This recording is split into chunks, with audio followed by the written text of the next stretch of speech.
ये बिल्कुल सही है कि राज्य के नगरीय विकास मंत्री नगरीय विकास का पर्याय बन चुके हैं। इस हाउस में उनसे ज़्यादा स्वायत्त शासन नगरीय विकास का विशेषज्ञ कोई दूसरा नहीं।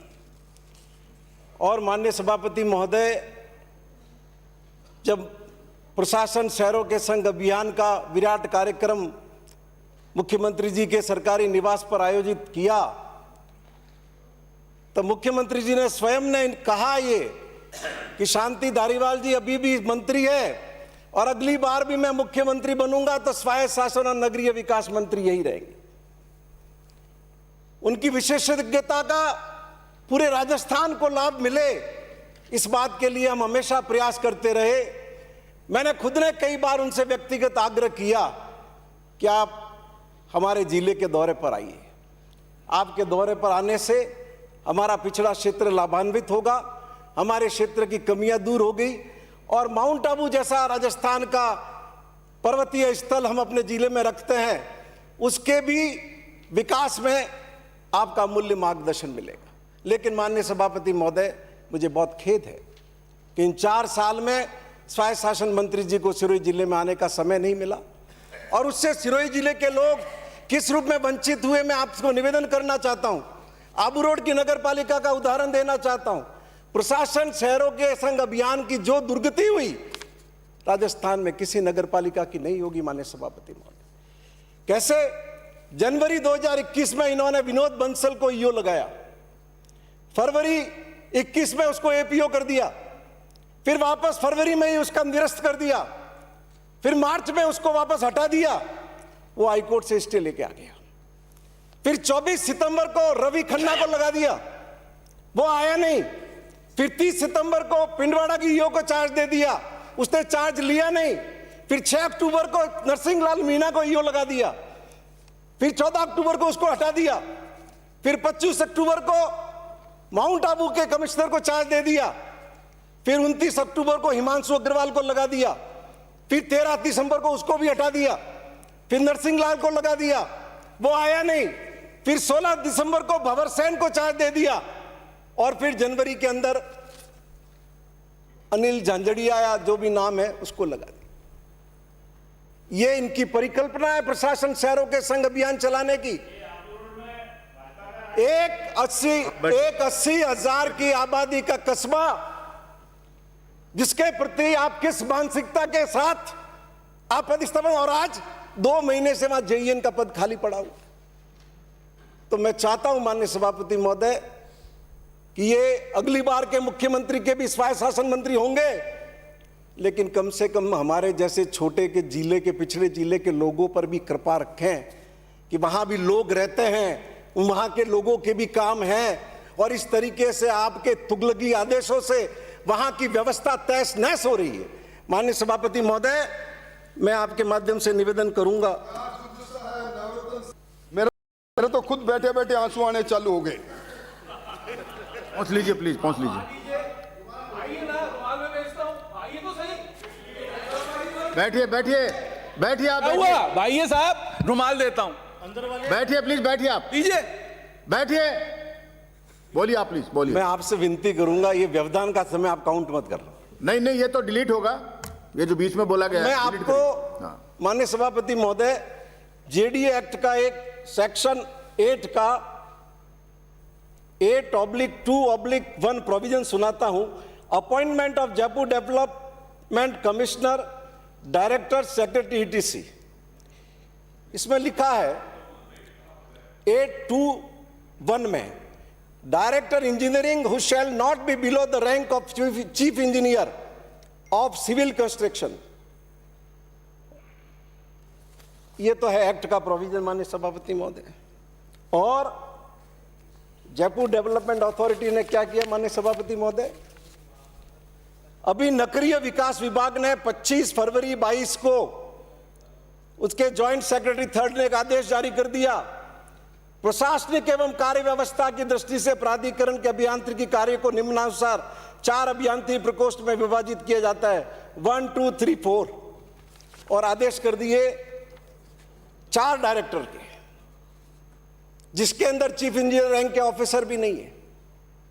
और यही इन्होंने पद बढ़ोतरी का वित्त विभाग को प्रस्ताव भेजा जेडीए ने, माननीय सभापति महोदय, जेडीए ने टर्न डाउन कर दिया, अनुमति नहीं दी। उसके बाद बिना किसी अधिकार के इन्होंने ये 4 डायरेक्टर अपॉइंट कर दिए।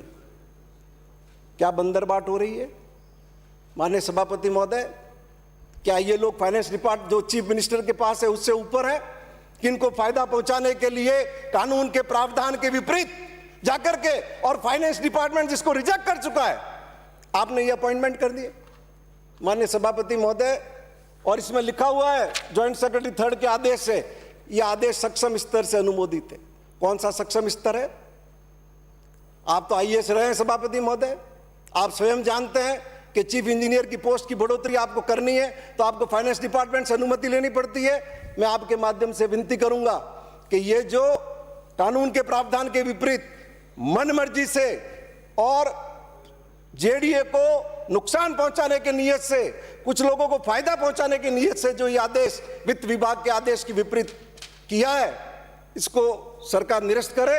और जो जो लोग इस प्रक्रिया में शामिल है माननीय सभापति महोदय, मैं आपके माध्यम से विनती करूंगा कि उनके खिलाफ कार्रवाई करें।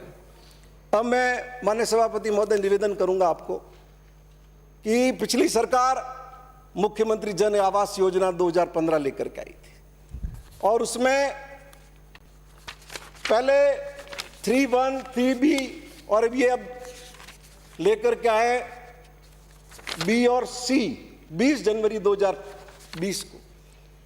अब 3C में इन्होंने क्या प्रोविजन कर दिया? एरिया घटा दिया 0.50 हेक्टेयर, और जो पहले 100% EWS LIG के लिए होता था, उसके अंदर minimum 20% plot for EWS, 50% plot for LIG and remaining plot for MIG category, और इसके साथ में 20% प्लॉट्स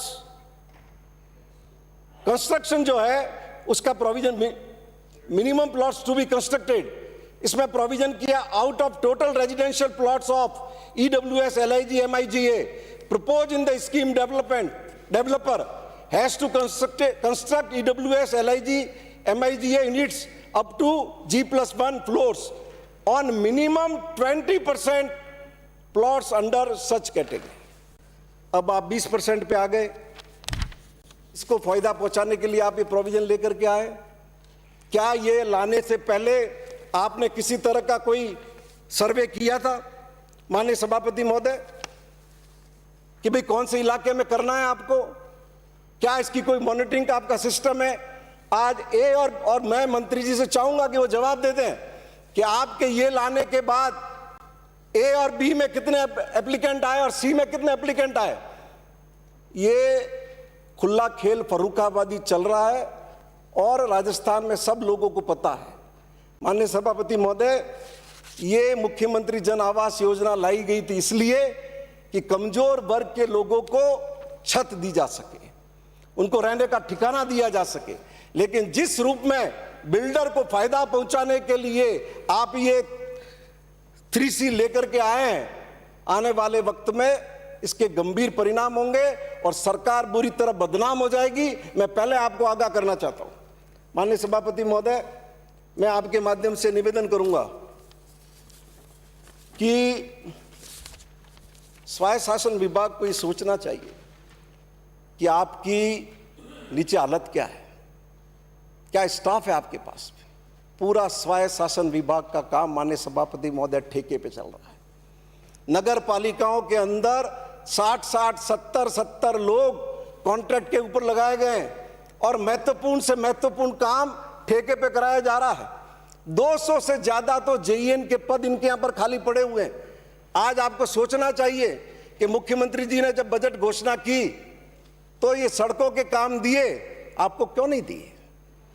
10 किलोमीटर, 15 किलोमीटर, 25 किलोमीटर नगर पालिका क्षेत्र में, परिषद क्षेत्र में, निगम, क्या नगर पालिका, परिषद, निगम ये सड़क बनाने का काम नहीं करते हैं। लेकिन आपकी पैठ इतनी खराब हो चुकी है कि मुख्यमंत्री जी को निर्णय करना पड़ा कि हम PWD के माध्यम से इन कामों को करवाएंगे। माननीय सभापति महोदय, मैं आपके माध्यम से विनती करूंगा कि बजट लेके आते हैं, हमारे साथ लेके आते हैं, लेकिन उससे पहले क्या हम ये सोचने का प्रयास करते हैं कि उन छोटी जगहों पर लोगों का जीवन बेहतर हो, लोगों की क्या जरूरतें हैं। आज छोटे कस्बे, जिला मुख्यालय की मैं बात करता हूं, पिछली सरकार ने सारे जिला मुख्यालय में नगर परिषदें कर दी।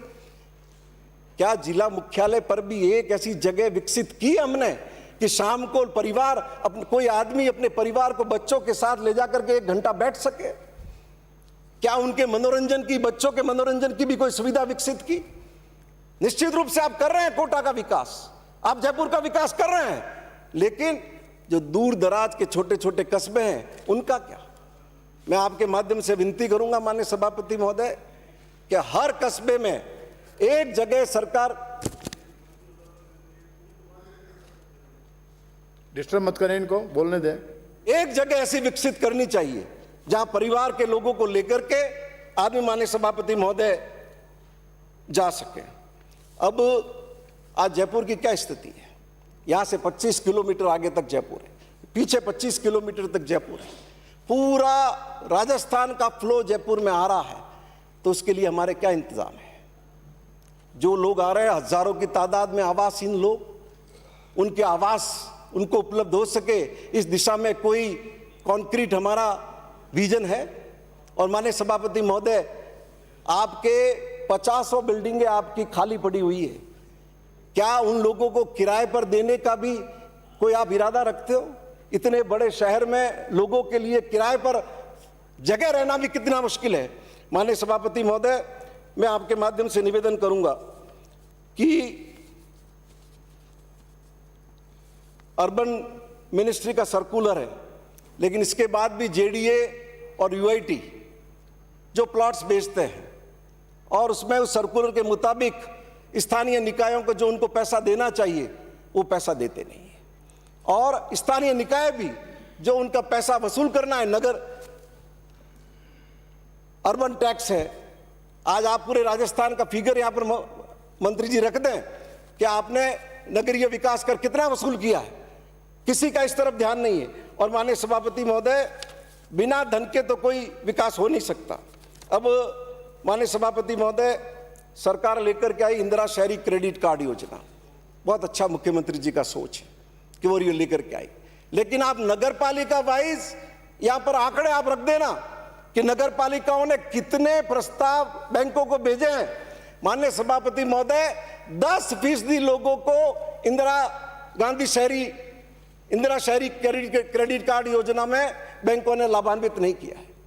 माननीय सभापति महोदय, एक अच्छे सोच के साथ सरकार जब लेकर के आती है कोई योजना और उसमें नागरिकों को बार बार फॉर्म भरने के बाद भी लाभ नहीं मिलता है, यही हाल आवास का है, प्रधानमंत्री आवास का। मैं अभी जिक्र कर रहा था आबू रोड का, एक मकान प्रधानमंत्री आवास में आबू रोड में स्वीकृत हुआ, एक मकान। मेरी कॉन्स्टिट्यूंसी में तो हो गए, शिवगंज सिरोही में, लेकिन वहां भी पहली किस्त आई तो दूसरी नहीं आई। माननीय सभापति महोदय, किसी स्तर की कोई मॉनिटरिंग नहीं है, ये देखने की चेष्टा नहीं है कि नागरिक उसमें लाभान्वित हो रहे हैं कि नहीं हो रहे हैं। माननीय सभापति महोदय, 5 मिनट में समाप्त कर लें आप। जी बिल्कुल। पीएचडी सीवरेज चार्ज लेती है, लेकिन स्थानीय निकायों को नहीं देती, और लाखों रुपया पीएचडी के पास माननीय सभापति महोदय इकट्ठा हुआ पड़ा है। अब जो म्युनिसिपल एक्ट पिछली सरकार लाई थी माननीय सभापति महोदय, उसमें कलेक्टर की भूमिका को बिल्कुल खत्म कर दिया। तो मैं आपके माध्यम से मंत्री जी को विनती करूंगा कि आप उसमें कलेक्टर का रोल रखो।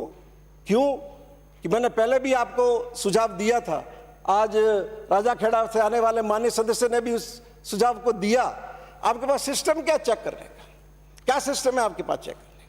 आपकी नगर परिषद का अधिकारी किसी भी जगह कोई पट्टा दे दे, कोई परमिशन दे दे, कौन है चेक करने वाला? कलेक्टर एक मौके पर सरकार का प्रतिनिधि बैठा हुआ है, उसकी भूमिका आपको रखनी चाहिए, क्योंकि जिलों के अंदर लोगों की आदत है, कोई भी काम होगा, किसी भी तरह की समस्या होगी, सीधा कलेक्टर के पास जाएंगे। आज कलेक्टर के पास कोई अथॉरिटी नहीं है वहां करने की, और इसका बहुत दुरुपयोग हो रहा है।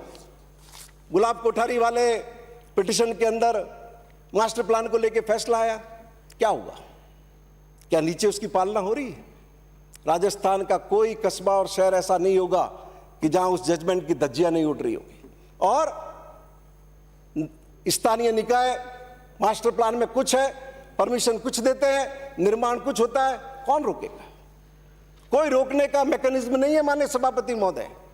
और इसी कारण से जो प्लानिंग मास्टर प्लान के माध्यम से की जाती है वो पूरी ध्वस्त हो जाती है। आपने मास्टर प्लान बनाया, आपने वहां पर सड़क दे दिया, वहां पर दूसरा बाईपास दे दिया, उसके पीछे मास्टर प्लान के एग्जीक्यूशन के पीछे फंड प्रोविजन क्या है? 5 रुपए आप मास्टर प्लान की कंप्लायंस के मामले के पीछे रखते नहीं हो तो उस मास्टर प्लान की कंप्लायंस कैसे होगी? और इसीलिए हर कस्बे के अंदर बिना किसी प्लानिंग के ऐसे मल्टी स्टोरी मॉल खड़े हो गए, रेजिडेंशियल। पड़ोस के घर वाले की निजता छीन गई, ऊपर वहां से फ्लैट में जो आदमी रह रहा है उसके घर में झांक रहा है, और जिसका घर चारों तरफ से बीच में आ गया उसकी तो रोशनी खत्म, उसकी हवा खत्म। इसलिए मैं आपके माध्यम से विनती करूंगा कि ये क्यों दखल देना पड़ा हाई कोर्ट को और सुप्रीम कोर्ट तक को? इसलिए कि हम मास्टर प्लान तो बना देते हैं लेकिन नीचे उसको लागू नहीं करते, और लागू करने की हमारी मानसिकता भी नहीं है, हमारी मंशा भी नहीं है। माननीय सभापति महोदय, मैं आपके माध्यम से निवेदन करूंगा, सरकार का इंदिरा रसोई जो सरकार ने शुरू की थी, मुख्यमंत्री जी ने, एक बहुत कामयाब योजना है। कोरोना में भी और उसके बाद भी लाखों लोगों को इसके माध्यम से लाभान्वित होने का अवसर मिला। मैं आपके माध्यम से मंत्री जी से यह भी विनती करूंगा कि एक ऐतिहासिक निर्णय अशोक गहलोत साहब ने किया शहर में 100 दिन रोजगार देने का। अब उसको जल्दी से जल्दी उस योजना को शुरू किया जाए, उसकी प्लानिंग की जाए। लेकिन मैं यहाँ भी ये भी ध्यान में लाना चाहूँगा कि स्वायत्त शासन विभाग की अभी तक इस योजना पर काम करने की कोई तैयारी नहीं है। फिर आप अंधाधुंध तरीके से काम निकालेंगे, इसलिए इस पर पूरा फोकस करें कि ये शहरी रोजगार योजना कामयाब हो सके। माननीय सभापति महोदय, माध्यम से मैं विनती करूंगा, लास्ट बात कहता हूं,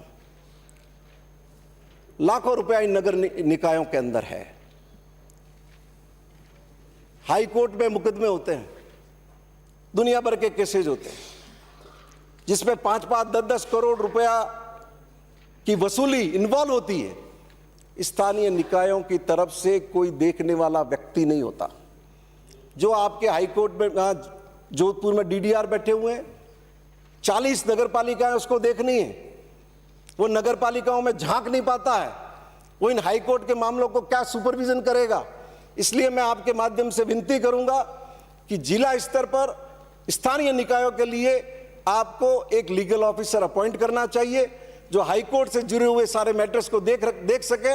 ये जो स्थानीय निकायों के पैनल लॉयर है माननीय सभापति महोदय, ये सब सिफारिशी है, उनको कुछ नहीं आता और ये नगर पालिकाओं को नुकसान पहुंचाने का काम करते हैं। अब आप हर केस के लिए तो डबल एजी को लगा नहीं सकते, इसलिए मैं आपको विनती करूंगा कि आपको करोड़ों रुपया का फंसा हुआ है और उस फंसे हुए पैसे की आपका ध्यान रहना चाहिए और लॉ का सिस्टम आपको मजबूत करना चाहिए। आपने मुझे बोलने का मौका दिया, धन्यवाद।